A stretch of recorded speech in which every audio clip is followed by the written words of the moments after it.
A gente tem estado bem preocupados assim com a situação das crianças e adolescentes em casa nessa época de pandemia. E quando a gente diz em casa, a gente diz fora das escolas, né? É, Nos preocupa não só a questão da alimentação, porque a gente sabe que em vários casos a alimentação da escola era uma das principais refeições do seu dia, mas também com a ociosidade dessas crianças dentro de casa, com a com o vínculo familiar, às vezes estando estremecidos por causa da questão do aumento da violência doméstica, é, a falta do dinheiro, a falta da comida, a falta da rede de apoio, pelo fato das crianças estarem o dia inteiro dentro de casa. Isso faz com que os conflitos familiares aumentem, consequentemente a violência doméstica aumente, né? A violência doméstica a gente diz familiar, né, dos responsáveis para a criança. E o que tem preocupado mais a gente é a situação de trabalho infantil. Essa não era uma demanda do nosso território, essa nunca foi, na verdade, uma demanda constatada pelo nosso território, e é uma demanda crescente, e que acomete cada vez crianças, mais ainda crianças, não só adolescentes, a gente tem visto crianças de 10, 11 anos em situação de trabalho infantil, principalmente pela vontade dos próprios. Então, eles acabam vendo sua mãe, né, seu pai, sua família sem a posição do trabalho, sem conseguir gerar renda pela falta de espaços de trabalho, né, tanto formais quanto informais. Agora o agravamento da diminuição do auxílio emergencial e principalmente pela interrupção, porque pelo menos metade das nossas famílias assistidas já não estão mais recebendo, já foram cortados e estão recebendo só o Bolsa Família, o que representa cerca de 10 a 20% do total do auxílio emergencial, então volta a estaca zero. E sem os seus postos de trabalho, que é muito preocupante, e acabam que essas crianças, esses adolescentes que estavam acostumados a ter um padrão de vida, por mais que fosse um padrão de vida pobre, eles não estão acostumados com um padrão de vida miserável. Então, essas crianças, esses adolescentes se sentem na vontade, na perspectiva de ocupar um espaço de trabalho para eles trazerem esses recursos para casa, tanto para a subsistência dos seus, quanto para obter o poder de compra das suas possibilidades como um indivíduo que tem as suas necessidades, né? Seja de um lanche, seja de uma vestimenta, de um corte de cabelo. Então a gente sabe que essas necessidades elas existem e elas eram supridas com os recursos dos seus familiares, dos seus cuidadores, em sua grande maioria suas mães. Então quando não esses postos de trabalho para essas mães não existem mais, como a faxina, né, a unha que elas faziam, né, o bolo, os quitutes que vendiam no comércio, ou eles não existem mais ou eles diminuíram, as necessidades primárias, que são a comida, e as secundárias, né, que são as de porte mais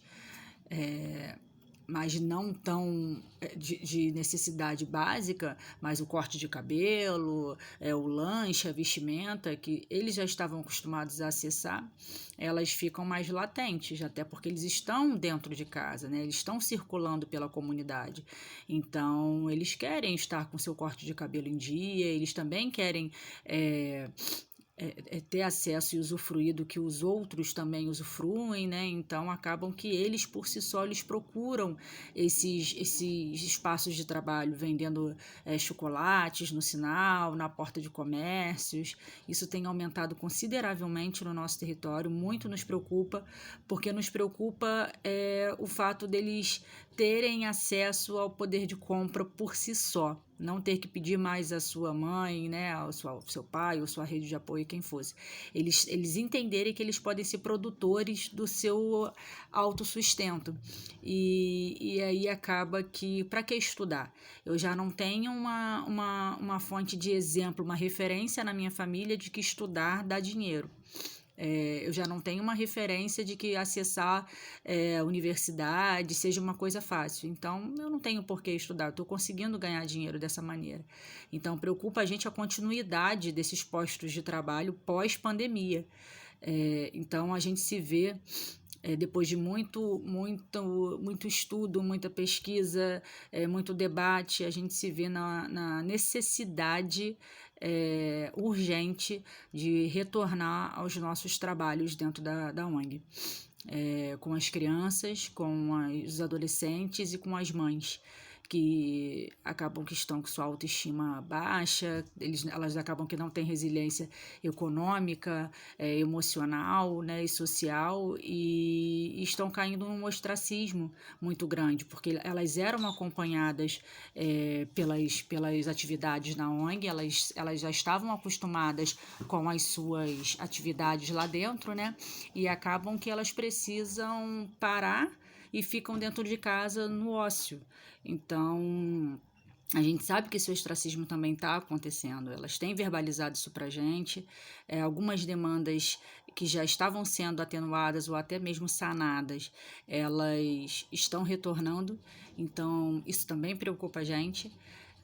Então, a gente tem a pretensão de voltar no final desse mês de outubro, com todas as medidas de segurança sanitárias possíveis, né, com a diminuição de algumas oficinas, de alguns contingentes de criança, a gente vai ampliar alguns espaços para que a gente consiga ter maior circulação de ar, mas existe a necessidade latente da gente apoiar essas crianças, esses adolescentes e essas mães nesse momento crítico, não só sanitário, né, mas social, que é o que eles estão vivendo na comunidade, já estão trazendo isso desde o começo da pandemia, mas como a gente não tinha a noção de que essa situação de isolamento ou até de afastamento fosse durar tanto tempo. E a questão escolar também, a gente não acreditou que isso fosse durar tanto tempo. A gente estava tentando nos tranquilizar, né? Mas a gente só vê a situação agravando cada vez mais. Essa situação do trabalho infantil tem preocupado muito a gente.